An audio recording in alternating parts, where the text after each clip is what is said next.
Hi guys, so here's my 790 Adventure R, about 14,500 miles, and it's had the consistent coolant leak. You can see the pan down there is a little wet. If I turn on the flashlight torch, you can sort of see I know exactly what the problem is, and today I'm going to sort it out. So, okay, let's do this. Okay, all stripped down and coolant drained. I use Evans, and I'm going to replace these crappy clamps, which in the UK are called Jubilee clamps. I think they're just called pipe clamps over here. They're just shite. I'm going to replace them with these, which are designed to always be circular, easy to do. I'm actually going to use two on each end, and they came from Amazon. They're not cheap. They're about $3-4 each. Oak clear stainless steel. These are the 33 mil when they're open. So yeah, I'm assuming that's about right. So I'll measure and I'll check, and I'll show you what I'm doing. All right. So after a fair bit of work, I have removed the coolant hose from the housing out of the front of the engine. Let me just get my flashlight here. And as you can see, it is oval. Can you see that? I'm not focusing so well. All right. Anyway, that is oval, right? And here's the new bit, which cost me $50 from KTM. $1 worth of parts and $49 R&D, I'm sure. And it is distinctly round. And that is how it came from the factory. So I think some gorilla has over-tightened the, I'm going to see if it's split. I'm going to take that off. And I think that was crushed in the factory. And that's why the pipe can't make a good seal, and it keeps leaking. And it's all down to these crappy Jubilee pipe clamps, cheap pipe clamps. Anyway, let's take it apart. All right, so the housing has been removed. I've also removed the thermostat, but bringing this around to the window, you can clearly see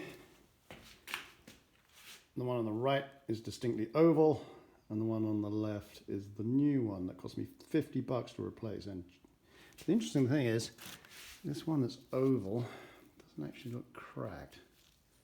So part of me wonders whether it was actually intentional, but I don't quite know how a hose clamp is supposed to seal that little bad boy. So anyway, out with the old, in with the new. So here's a top tip. These screw threads, KTM have used quite an aggressive lock type, not red, but you definitely want to clean those threads out. Not a good idea to use a tap because it's so sharp, it might damage the thread. So here's an idea. You basically take another screw. This is one of the cheapies from Harbor Freight, and basically I've run my Dremel, don't know if you can tell, and I've run a little channel down the edge, and I put two nuts at the top around the channel. I don't know if you can quite see that. There we go. Ran a channel down the side, and then I used that to clean out the thread. And as you can see, I've just run this through, and you can see it's actually taken out some of the old Loctite. So anyway, very soft on the threads. This is a very soft steel bolt from Harbor Freight. Super easy, but again, makes a nice easy way to clean out threads. All right, so the union is back on the bike. By the way, I cleaned out the threads and then I refitted the original bolts, and I was surprised to find that they pretty much bottomed out, leaving a gap that was pretty much the thickness of this plastic housing here. So, you know, that doesn't sound like it's going to make a particularly tight fit. So as you can see, I put a couple of washers under each just to kind of raise the bolt, make sure it's really nice and snug. Again, I haven't over torqued it, but for those of you who feel inclined to do this work, I would suggest a couple of washers just to make sure despite cleaning the threads, make sure the bolts don't bottom out. All right, that's looking sweet. By the way, I've never used these clamps before, but according to the interweb, the reason these are so good is that they always stay circular. you can see that they've actually got that little guide there that runs around the inner ring. And so that it basically is always circular, and the spring means that when you tighten it up, as the pipes get hot and it expands, the spring basically takes up the tension, and then when it cools down again, the spring will tighten back the clamp back up. So you're getting two benefits there. So again, never used these before, but I'm replacing all these nasty little POSs here with these. So yeah, excited. Let's see what happens. All right, she's pretty well ready for buttoning up. So as you can see, I've got two of each. So I used the 33mm, which clamped down to 30mm. I actually measured the diameter of this, and I thought these would be good. As you can see, they're actually almost down to their full extent. So they're quite expensive, and you have to buy them in packs. So I'm kind of glad I bought the 33mm, but we'll see if that still isn't tight. So that's a little tight. The one down by the hose covering there, the junction, that fitted perfectly. And if I come around to the other side, again, the ones down here, these are a little tight as well. And in fact, this one could probably have done with one slightly bigger, because it was quite difficult to get on. But anyway, I'm going to button her up and let's see if she leaks. Good to see that little bit of marking its spot with the head gasket. All my KTMs leak there. But other than that, looks good. Cool.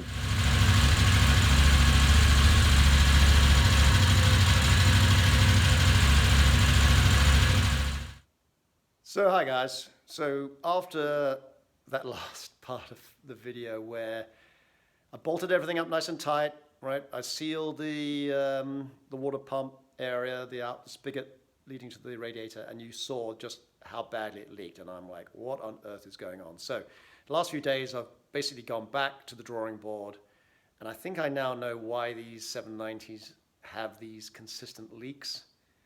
And I thought you might be interested in this, right? It's for such a simple series of parts, it's really a catalogue of, dare I say it, bad design. And I'm a real KTM fan, right? And I love KTMs, and they're normally bulletproof, but this is really, in my mind, I may be making a mistake here, but I think this is definite need of improvement. So I've got a flashlight on my head because I'm going to show you what I found, right? So I'm going to turn this camera around if I can.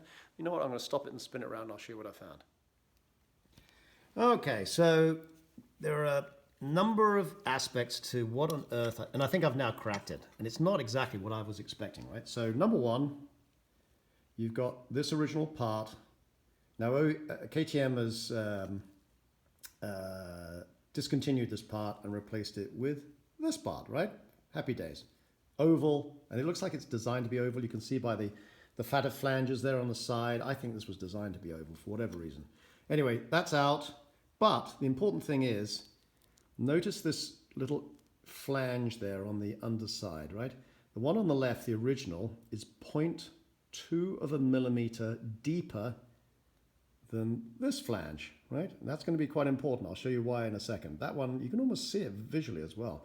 That is deeper. So this new part, okay, it's round, happy days.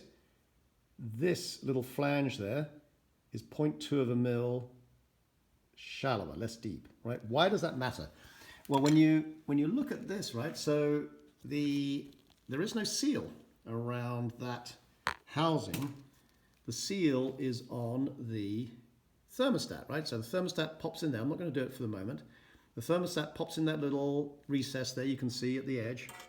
And then, if I get the flashlight on it, and then this goes down, right, on top into the recess, and then the flange goes on top. And obviously, that little recess there pushes down on the rubber gasket around the top of the thermostat and seals it. But this is where things get really interesting, right? And I'll come back to, I'm just going to show you something I drew, right? So what I determined, so this is the housing here. This is on the engine, right? And the depth of that recess is 4.7 mil. I'm going to do metric. You can do the conversion, right?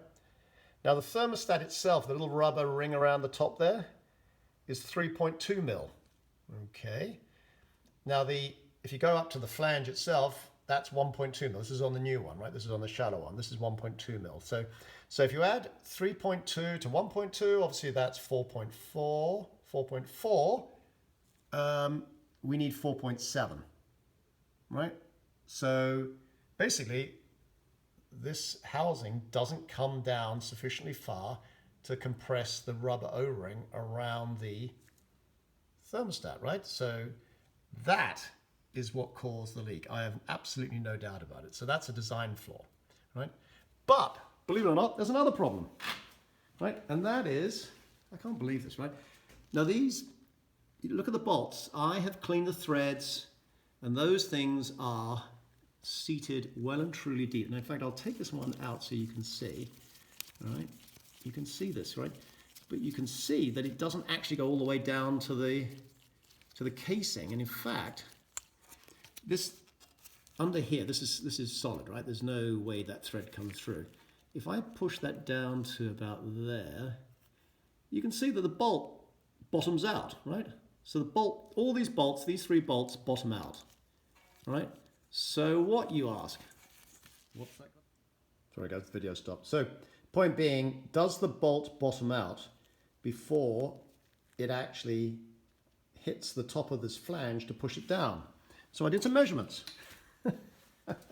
Right, so the flange on this plastic water housing is 6.2 mil, right? So the bolt needs to go down more than 6.2 mil in order for it to hold it tightly against the main part of the thermostat, right?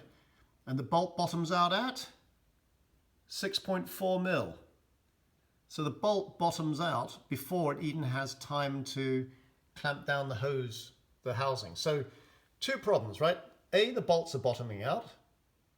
And B, even if they were to clamp down, there's a gap, right? A 0.3 mil gap. So long story short, it's not the radiator hose clamp, Jubilee clip. In my mind's eye, that's the problem here. It's the fact that it's this area that's actually leaking, right? And I've exacerbated by obviously taking it off. And okay, you could argue, all right, so this rubber seal has been compressed. So, you know, maybe the original gasket would have worked. I mean, the original seal would have been thick enough that it would have actually compressed, but it doesn't get away from the fact that we're talking, it's really marginal, right? And the bolts bottom out. That doesn't make any sense. So what am I going to do about this, right? I am going to, I've thought about this long and hard. I've actually created my own gasket here, and that is going to sit in that recess. I'm then going to put the thermostat on top. It's going to raise the thermostat. It's going to raise the seal. It's going to raise the seal up, and I'm then going to put washers around the bolts to raise the bolts so they don't bottom out. So a combination of raised bolts, seals, gaskets, bolted. I'm not going to use any RTV. I'm not going to use any sealant. I did try that before, but so I actually did have sealant around here, but you saw how effective that was. And I'm going to bolt this bad boy up, and then I'm going to use my new clamps, and I'm actually feeling quite positive now. So let's see what happens. All right, well that felt better. That actually felt like that snugged down nicely. You can see I've got a couple of washers under each of the bolts so they don't bottom out. I've got that little O-ring homemade gasket sitting under the thermostat itself, lifting the thermostat, lifting the seal, which hopefully this black housing now is clamped down on top of. I'm using one of my new pipe clamps, and I think I'm in a good place. By the way, on the pipe clamp, I realized that these things actually have 3 quite interesting features, right? Number 1 is they're always round, right? So that's good. Number 2, they have this spring so that as you tighten it up, the spring basically pushes this part in so that as the coolant cools and heats, it basically can pick up the expansion. So that's nice. I mentioned that before. But I've also realized that actually if your pipe is a bit tighter than you expect, you've actually got this ability to actually clamp. You can see here, these are little niches here, notches, whatever. I can actually go up and actually make the circle smaller. So you can actually make it a tighter diameter, because I was finding it was a bit loose on some of these. But anyway, I've adjusted them now, as you can see there. and it snugs up nice and tight without actually, I didn't want to bring these parts of the clamp, you know, the two parts hard up against each other, because that would obviously negate the use of the springs. So three good advantages with these new pipe clamps. Excellent, hope they work. All right, the following morning, I've let her sit, and is there any drips? Nope, we're looking good. I'm just going to pressurize the coolant system slightly just to see if I can get anything out, but everything's looking dry. So far so good. All right, so up to about 6 psi. I think the whole system runs, I was told, about 15 psi, so it's not a high pressure system. Into the cap, and so far, still dry. I think I'm gonna button her up and fire up and see what happens. Okay, the moment of truth.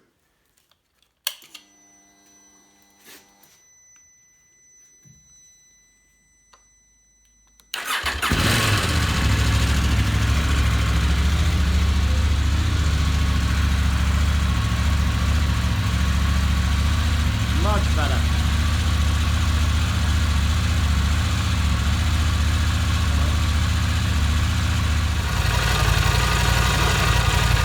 No grips.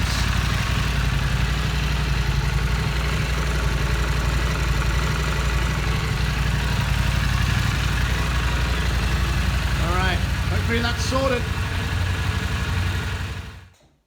Hey guys, so I hope you found that interesting. Certainly was a bit of a journey for me. Anyway, she seems to be buttoned up nice and tight, no leaks.